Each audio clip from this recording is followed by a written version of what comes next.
a journey. Literally, a flight from Rome in Italy to Munich in West Germany, but also a journey through the creative life of a German composer who has lived the greater part of that creative life in Italy. And I want to use the music of this composer to illustrate two things: the steps that led him from his own country, Germany, to his voluntary exile in Italy, and the means by which eventually he's felt able to return spiritually to his homeland and to his role as a true German artist. After the war in Germany, wie sahen Sie Ihre Rolle als deutschen Künstler gleich nach dem Krieg? Als jemand mit der Aufgabe, eine Korrektur zu vollziehen und zu versuchen, die verlorene Würde und nationale Ehre zu retten durch ein bestimmtes künstlerisches Verhalten und durch mehrere Versuche, die Eigenschaften, sozusagen die Nationaleigenschaften, die man in sich selber zu entdecken glaubt, sehr kritisch, selbstkritisch zu nehmen und versuchen, an ihnen zu arbeiten und versuchen, wegzukommen davon. That was Hans Werner Henze. And I take it that what he's saying is that because he's a German, particularly of his generation, there's a Germanness with which he identifies and which he has to lose, and a job to be done as an artist, which is nothing less than redeeming Germany, both for himself and for itself.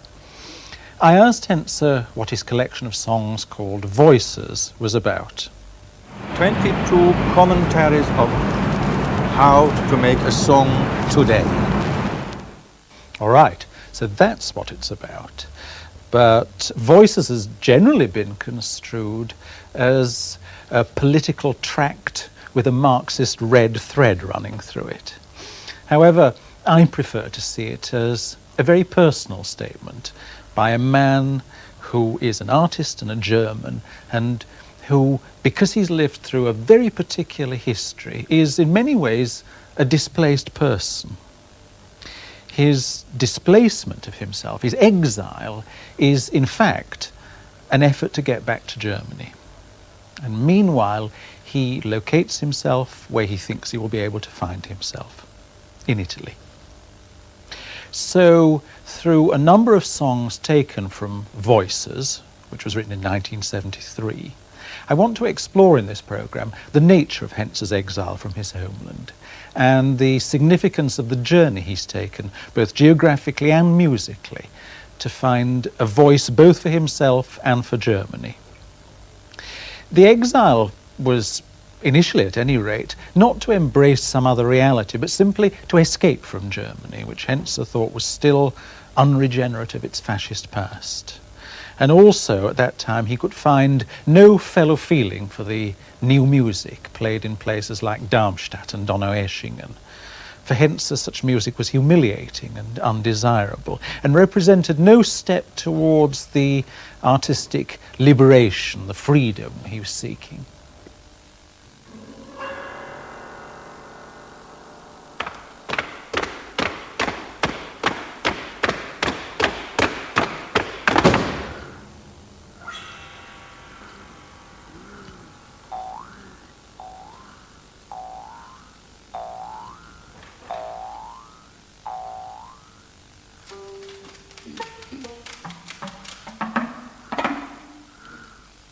With hungry mouth open like a wicked monster,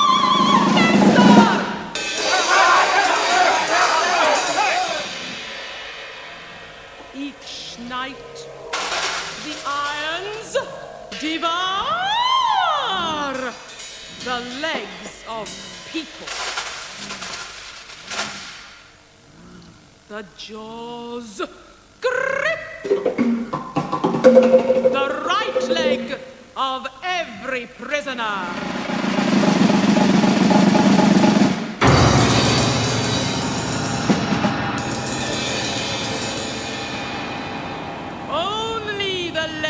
is free to bend and stretch.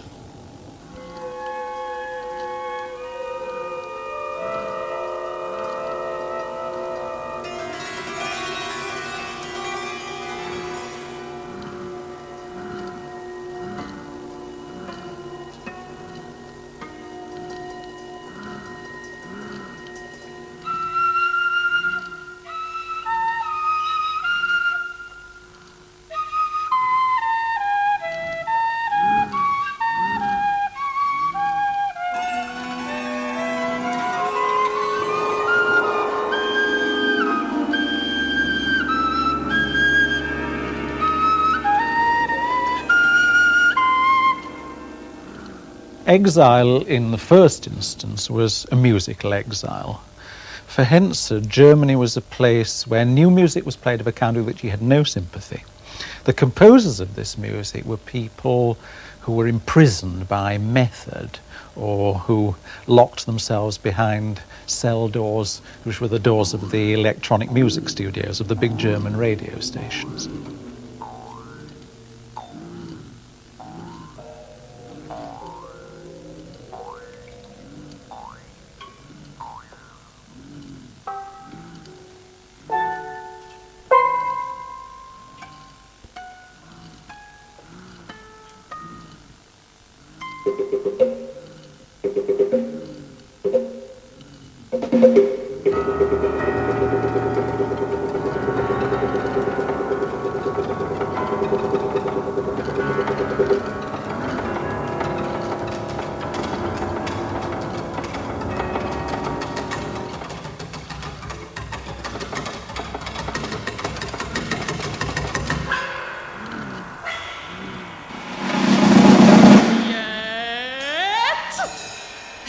One thing stranger in this world.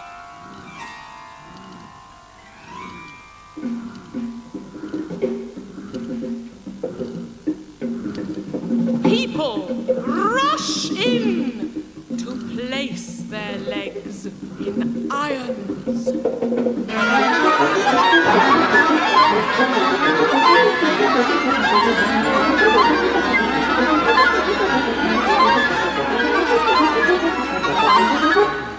Once they are shackled, they can sleep in peace.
It was also very hard for anybody that didn't completely fit in the petit bourgeois post-war German establishment, which is one of the most boring, trying and blandest establishments ever made or seen anywhere. There was no more trenchant critic of this kind of society than Herbert Marcuse, the German philosopher and author of One-Dimensional Man. And our next song, The Electric Cop, is dedicated to him. The song is an extraordinary image of our cultural state, where we're victims of a hyper-commercialized, flattened-out, scrambled culture. Marcuse pointed out that in modern capitalist society, culture, high and low, was all reduced to a meaningless babble. You switch on your radio or TV, flip from channel to channel, and the inspiring words of freedom pronounced by an American president or the uplifting music of the great classics are all mixed in with advertisements, scenes of violence and murder, sports commentary, whatever. Henze has said that in Voices his sympathies are clearly audible. Ugly people, ugliness gets ugly music. The Electric Cop, with its parade of 1960s avant-garde gestures and flamboyant disruptions, is a kind of 1960s happening, a bedlam of blip culture, a cultural image of a meaningless noise. This guy on TV who robbed everything he got, a thief who rob, who kill, a killer who kills, this guy on TV. What they say and do, Captain America tears his panties as he swings for freedom.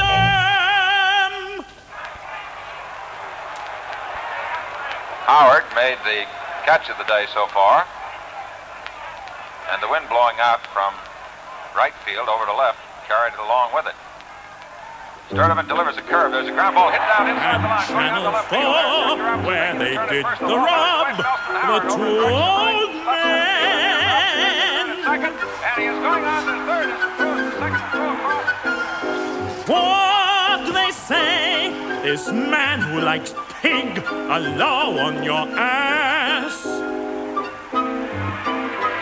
Your eyes dropping blood will sell you some cigars of death for you, for you. The power to abolish all forms of human poverty and all forms of human life. And yet the same revolutionary belief. The other channels say you have bad breath and yellow teeth. Come not from the generosity of the state, but from the hand of God. Something about some pace and the guy zombie looking and this other guy, oh he could kick ass. To friend and for life. Look at him, pull out his 32. Bang, bang, bullets crash to the ground.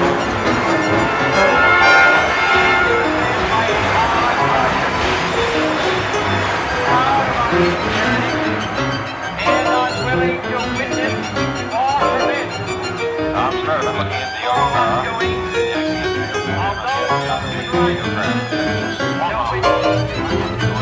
Planes fly, fire coming out of them.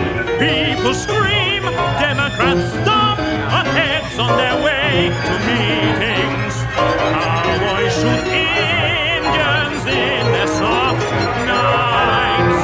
And Lone Rangers smile, clean, bright teeth. Put there by plaster of Paris, numb white boys run the shit out of their femaleness, pushing touch and roll through the air. Their freckles tell us stories.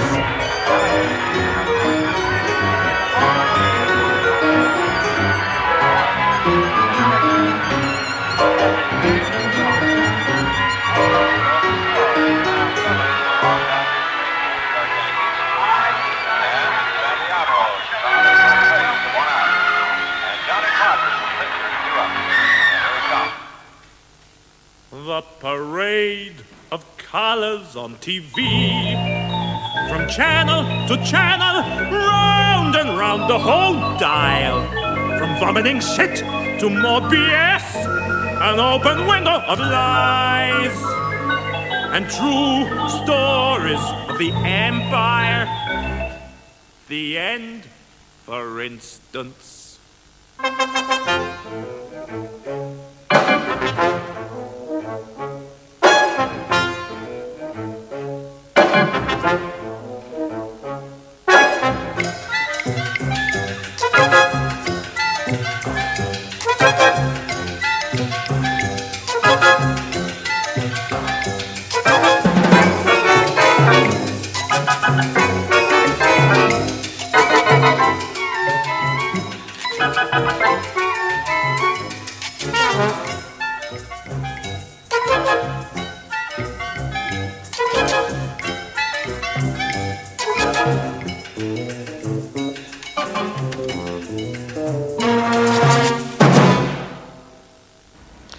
With Voices, Henze is summing up a series of compositions started in those heady days of 1968, in which political themes are quite openly dealt with by taking up correspondingly political texts.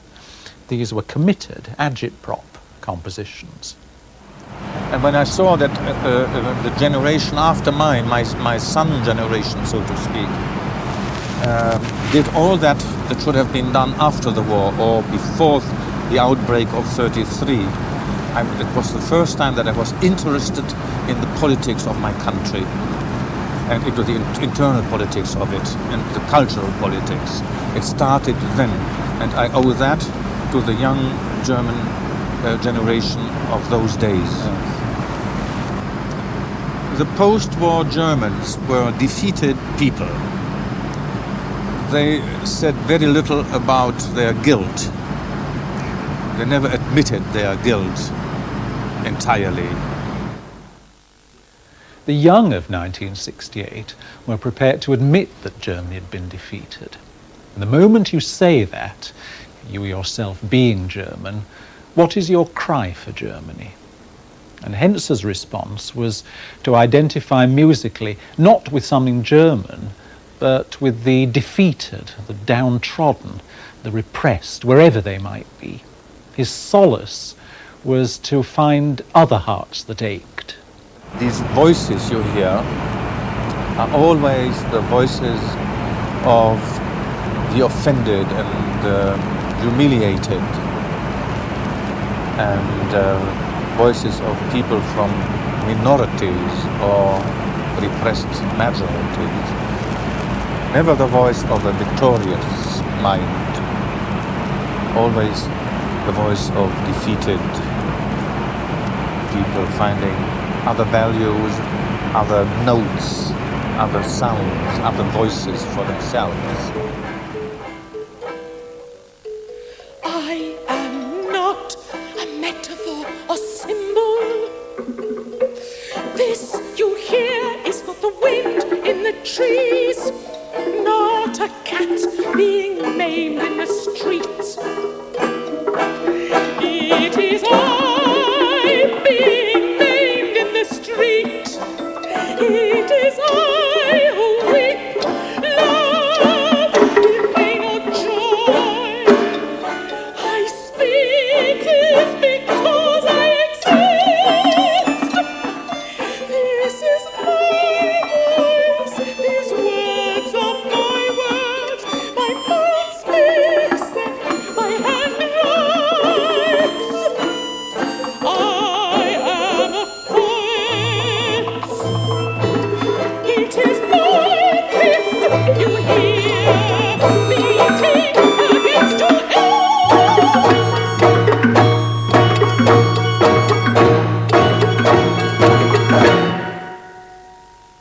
Voices is a work for 2 singers and 15 instrumentalists, but the players are actually required to play between them some 70 instruments, and no one song has the same instrumentation as any other.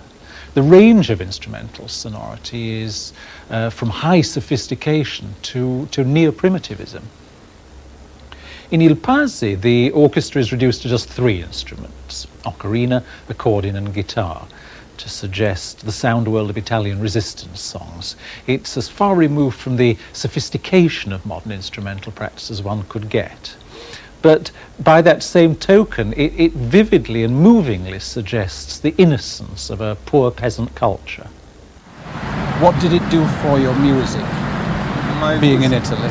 I always tried, especially then in those years, to write as transparent as the air was that I was breathing and enjoying with my eyes. And an incredible enchantment with Italian music. It sounded to me like the music of the innocent, the music of a classless music, a music that goes through all classes.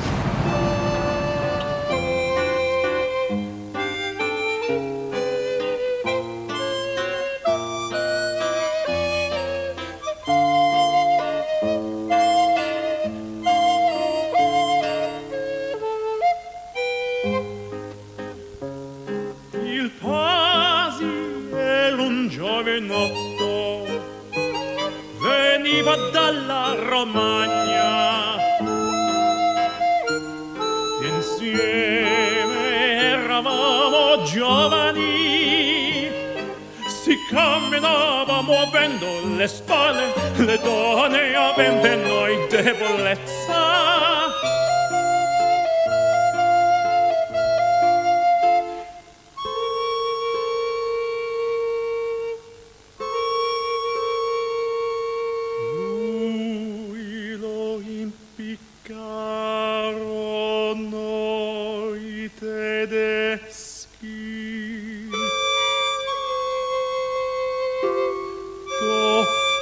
Sevizie che non piacere si sappiano.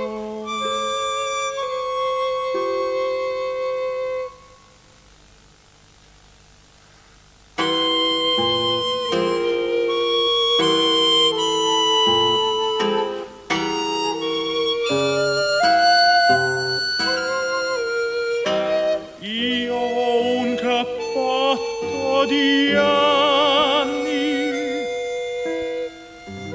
ma oh Pasi, sei stato il più bel italiano di mezzo secolo.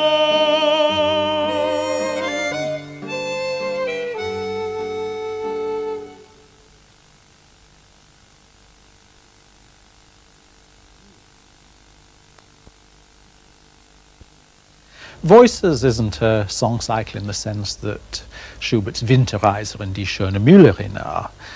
Voices doesn't tell a story. But there is a clearly perceptible organisation to the 22 songs. They're divided into two groups of 11, where in each case 10 songs of about 3 minutes each are followed by an 11th much longer song in which both vocalists sing together. Now, no German composer takes up the Lied, even more the Liederkreis, the song cycle, without very serious intent. In our next song, Thoughts of a Striptease Artist During Her Act, which comes at the beginning of the second group of 11 songs, Henze sets a German text by Brecht.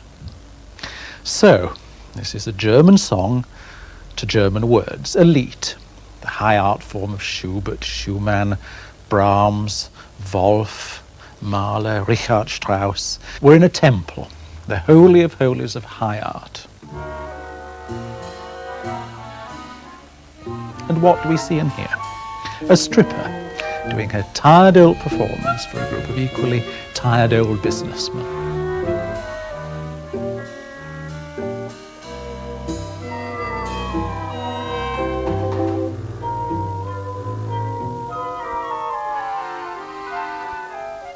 Mein Los ist es auf dieser queren Erde, der Kunst zu dienen als die letzte Macht. Auf das den Herren ein Glück beschert werde.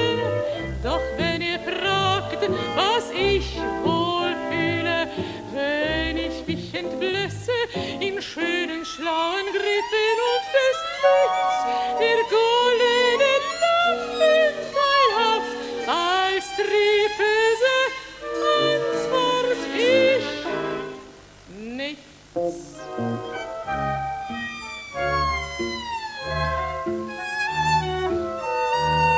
Es geht auf 12, ich komm zu spät zum Bus. Der Käse ist im anderen Laden besser.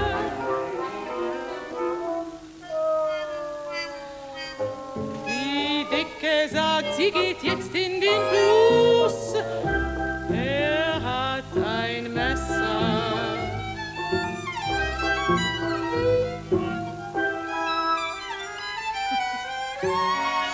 Halb voll am Samstag, heut wird's wieder 12. Mehr lächeln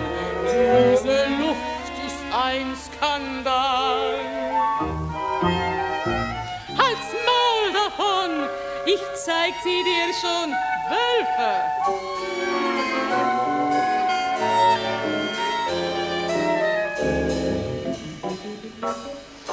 Wie ich die Miete sah, bestellen hab ich auch vergessen. Den hinteren Abend zeig ich heute nicht. Ein bisschen schwenken muss ich ihm.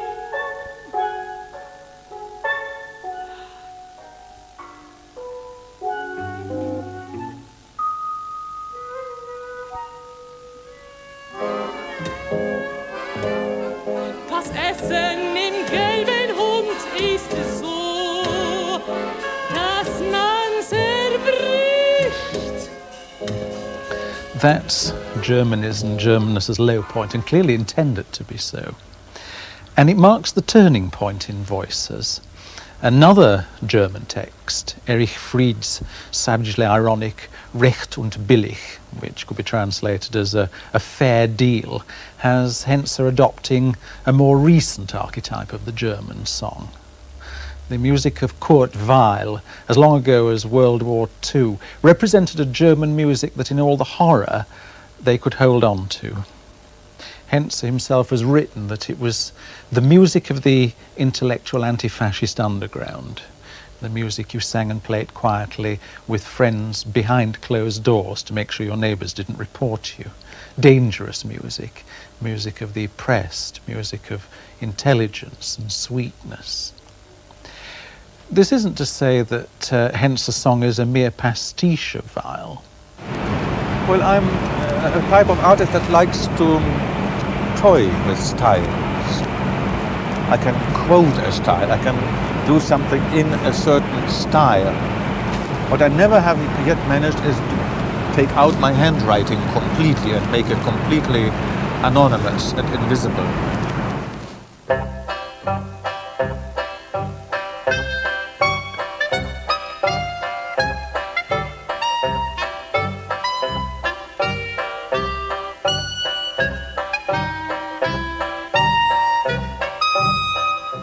Jeden von ihnen getöteten Zivilisten, der nicht gegen sie gekämpft hat, zahlen die Amerikaner 120 Mark Entschädigung. Und für jedes getötete Kind zahlen sie 60 Mark. Außerdem für jedes zerstörte Haus 90 Mark bar und 10 Sack Zement und 10 Streifen Blech.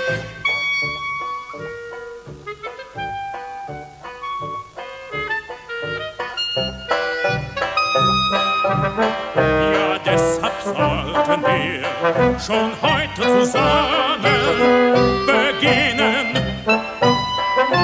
Für den Fall, dass einmal in Washington ein Präsident erschossen wird oder gehängt, damit man dann seiner Familie 120 Mark für ihn gibt und so die Sache aus der Welt schafft.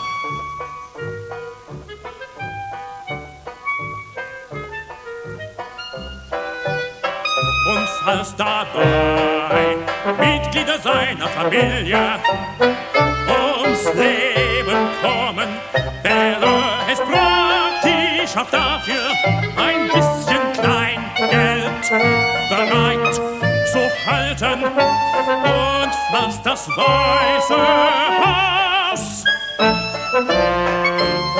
dabei in die Luft fliegt, 90 Mark extra und 10 Sack Zement und 10 Scheiben Blech.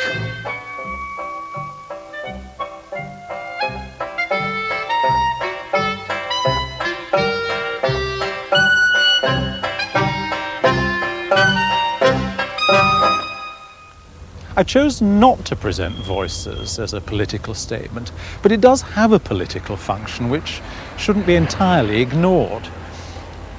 These vast dishes are collecting and transmitting endless streams of information from and to all the communication satellites. So many images, so many voices heard.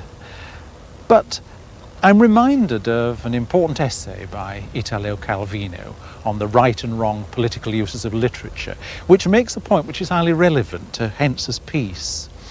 He writes that art is necessary to politics, above all when it gives a voice to whatever is without a voice, especially to what the language of politics excludes or tries to exclude.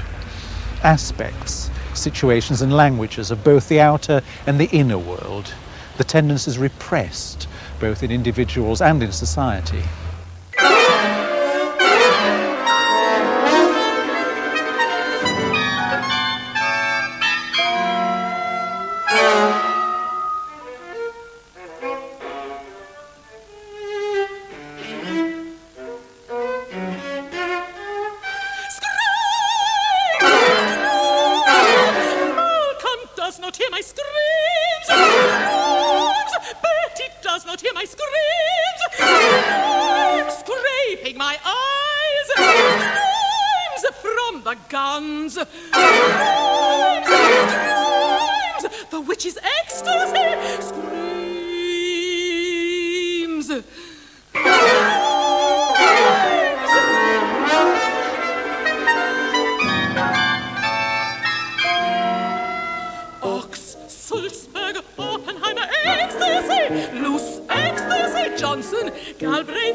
I remember very well a gentleman of the Observer asked me a few days after the first performance in London, why so many styles? And I said, why is there not one style? And I said, I'm not interested in style, I'm interested in people. To make people more sensitive for the tender, for the delicate, for the vulnerable, for the endangered, and for all the timidly dreaming, waiting feelings of theirs that never can find an expression because their social situation won't allow for it. And there's no music, no musician, nobody that cares for this person, of these hundreds and thousands of persons.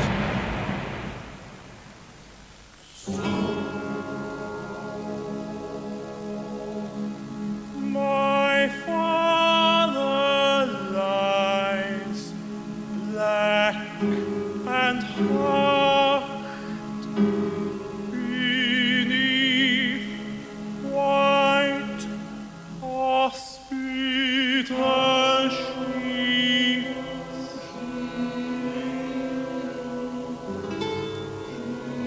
He collapsed at work. His iron left him slow and quiet. He sank.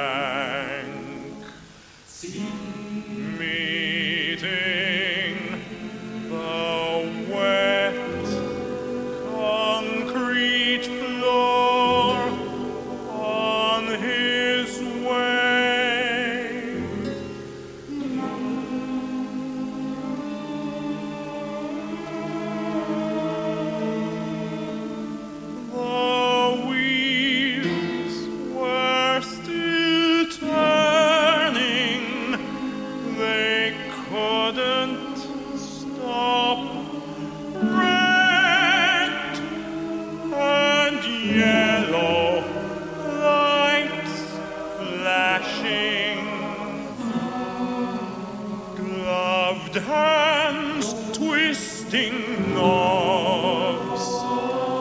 They couldn't stop. And as they carried him out, the whirling and buzzing and humming machines applauded him, lapping up his dripping iron.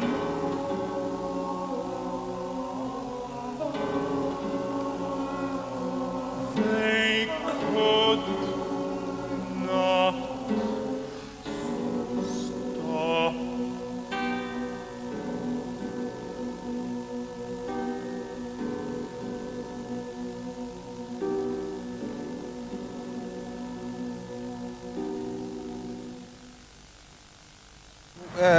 Sie sagten mir einmal, ich suche, wie ich meinen Vater vergeben kann.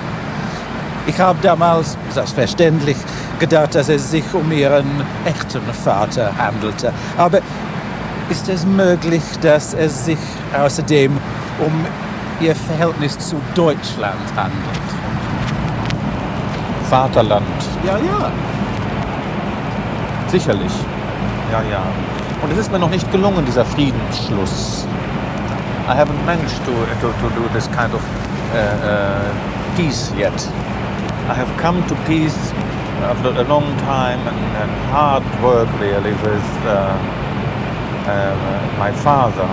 The final song of Voices is appropriately a German song with words by Hans Magnus Enzensberger, a song of love, happiness and forgiveness.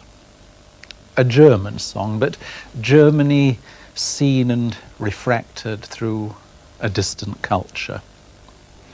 A German translation. You see, this last poem is not Enzensberger's own. It's Enzensberger's version of an Inca, of a timeless Inca love poem, which is very beautiful, especially if you think of it in the framework and the light of the Inca culture. And he tried to make an intelligent translation, and I think it is quite wonderful, this translation. And I try to imagine this kind of happy and completely problemless state of mind, a moment of grace and Gewichtlosigkeit, Schwerelosigkeit, absence of heaviness. And I wrote it in one very, very happy morning. And I like it very much myself. I do too. You know, but it certainly isn't loaded with the problems and tears and despair of the previous 21 pieces. You see. But it's one suggestion, one commentary. How does music sound today when it's happy? Or how does my music sound today if it expresses, describes, or tries to find metaphors for happiness? Surprise, surprise, very tonal relations come out, and no counterpuntal and structural ambitions.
immer größer und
Blumen, mit Tabak, mit Kleidern,